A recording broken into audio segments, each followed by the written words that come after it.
Hi there, welcome to Kneppy Invest. Time for another one of my financial year 23 results video. This is a viewer suggested video, MMA Offshore, T code MRM, and this is a turnaround story if ever there was one on the ASX. And this turnaround story has been playing out for the last few years. Share price is in a beautiful uptrend. For full disclosure purposes, I am a shareholder of this company, more than likely short to medium term shareholder, because I think this company is still cyclical. Not quite as cyclical as it was 10 years ago, but definitely cyclical.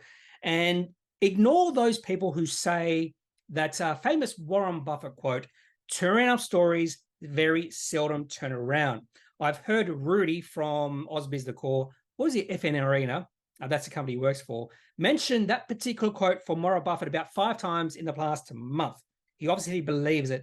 But in my opinion, Warren Buffett wasn't talking about these sort of companies. Warren Buffett was talking about those mature companies like Kodak, Xerox, who got to the height of their whatever they were doing and couldn't really adjust or adapt to the changing world, because those sort of mature companies come and go all the time. They very rarely turn around. Now, MMA Offshore is a little bit different because this company has been cyclical. And when it comes to cyclicality, it's based off the mining sector. So the low point for this company was around about 2016 through to 2018, which was a bottom of the mining cycle. And now the mining cycle is on an upswing and MMA Offshore is benefiting. Not only that, they have diversified what they offer. And this is only good news for shareholders. So MMA Offshore is a marine service company. But before we get into MMA Offshore and have a look at their financial year 23 results, what are the next 5 videos I'll be doing in this particular series? And when I say this particular series, viewer suggested. So the next 5 companies I'll be looking at or doing a video on are Rectifier, Whitehaven Coal, Silk Logistics, which I'm really looking forward to doing because I have done no research on that company, Pure Profile, and Alcidian. Now on to MMA Offshore. Before we get into financial year 23 results for MMA Offshore, I should just mention what this company does. And this is a slide found on page 30 of the company's financial year presentation. Maybe this should have been like one of the first slides they had in their presentation, but it was towards the end, talking about what this company does. So MMA Offshore is a marine service company with vessel services, subsea services, project logistics. Their markets include oil and gas, which is about 70% in terms of revenue. Offshore wind is about 24% of the revenue, climbing from 0% in 2019. So over 4 years, it's gone from 0% to 24%. So this is definitely a growth market for this company. The other 6% of the revenue comes through government and defense, and also coasts, ports, and reefs. This is a global company. The majority of the revenue is in it. Actually, not the majority of the revenue, about 38% of the revenue is Australia, but they're also pretty big in Southeast Asia, but they have also offices in Europe as well. Now to the company's financial year 23 results. Revenue up 9% to 308.3 million. Now comes a very important point. When you do look at financial results from a company, just don't focus on the results, because the reported profit for MMA Offshore was 127.7 million, up 278%. So you might just think the profit margin for this company is absolutely extreme. But you have to understand that the reason why the profit for this company was so high was because of a couple of one-offs. In fact, there was an $80 million impairment reversal. There was also a profit from an asset sale, which was about 20 million. So $100 million of their profit was just from one-offs. That's why it seems really high. If we dig a little bit deeper, we can see that the EBITDA for this company was 69 million, which was up 115%. And the EBIT for this company, so EBIT is earnings before interest and taxation, so probably a more truer representation of the financial performance of this company, that was $29.9 million, which was still up 2,199%. This was also a milestone year for the company because they are now net cash. Hence, they have a fairly healthy balance sheet. So they are actually net debt $200 million in 2019. So they've gone from being net debt, $200 million, to net cash, $14.7 million in 2023. So this company has definitely turned things around. They now have a healthy balance sheet. This company is growing. They also have the potential to grow fairly significantly in the next few years on the assumption that there is not a downward cycle in the mining industry, particularly in oil and gas. Gross margins 22%. Operating cash flow and free cash flow, better indication again of how this company is performing financially. Operating cash flow 45.8 million and free cash flow 42.1 million. I would also assume that this company, because they have a lot of boats, is quite capital intensive. So some years you might see that free cash flow is significantly lower if they do spend a fair bit of money on capital expenditure. And again, as I mentioned before, this company is now net cash, 14.7 million. The equity for MMA Offshore up to $485.9 million, up from about $340 million the previous year. And I think the reason why equity increased a fair bit was because of that reversal of the impairment, which was $80 million. Return on equity, 33.4%. I probably would ignore that because that is misleading because it's using the profit of $127 million.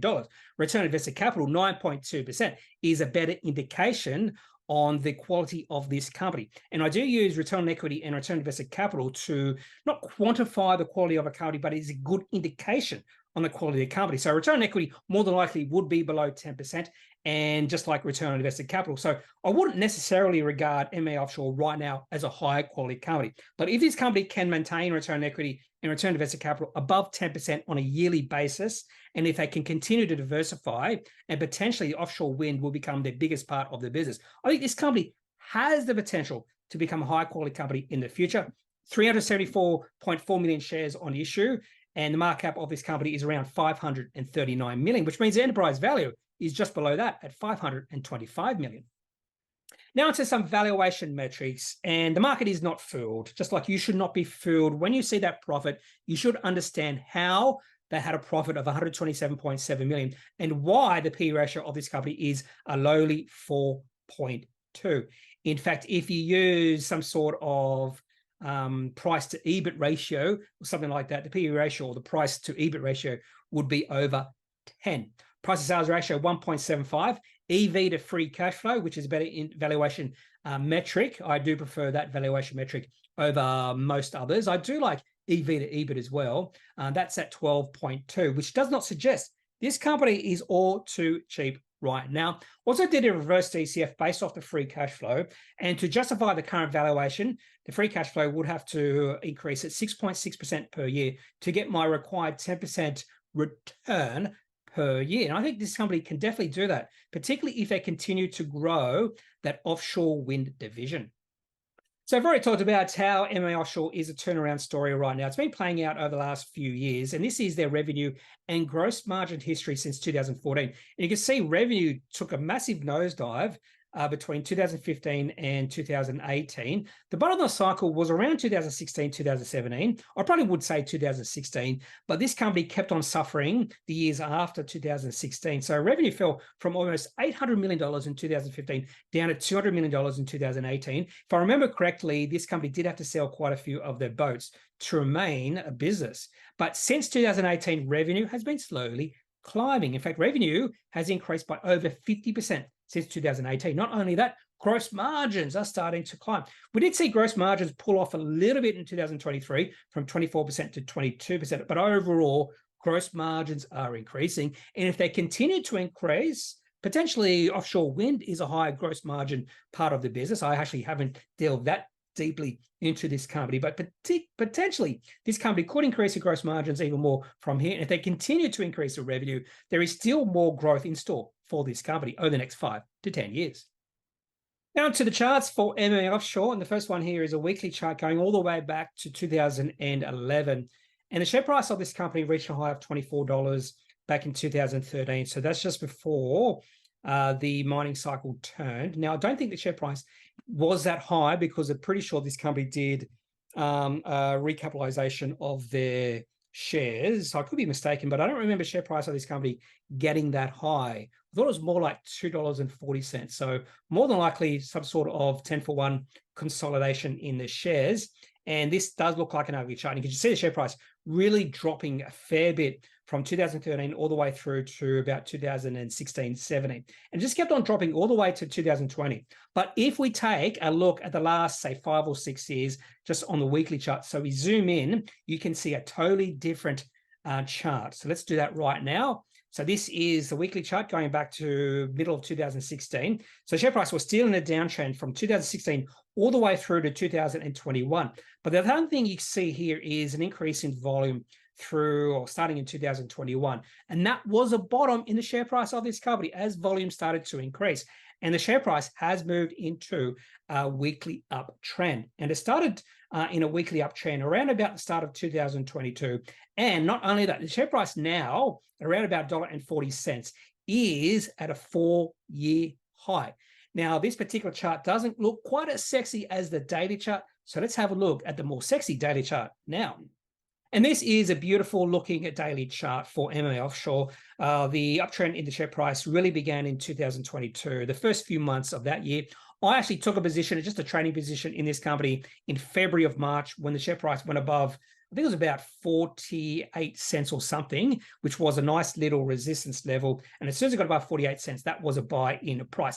And the share price has kept on going up. I did take some profits about 5 months ago, and then I added to my position or bought more shares when the company released some good news back in July, and the share price has just kept on rising. So no reason to sell MMA Offshore. Share price is in a weekly uptrend, a daily uptrend. It does look like this turnaround story for this particular company is keeping on going. I'm not sure I should have said keeping on going because that sounds pretty burgonish. But anyway, that's all I have for this look at MMA Offshore's financial year 23 results. If you have any questions about this company, any thoughts about this company, I'd love to hear them. So leave them in the comment section of this particular video. Otherwise, I'm not a financial advisor. If you do need financial advice, make sure you seek out someone who is qualified and can speak to your own financial needs. That's it for this video. Have a good day. Bye.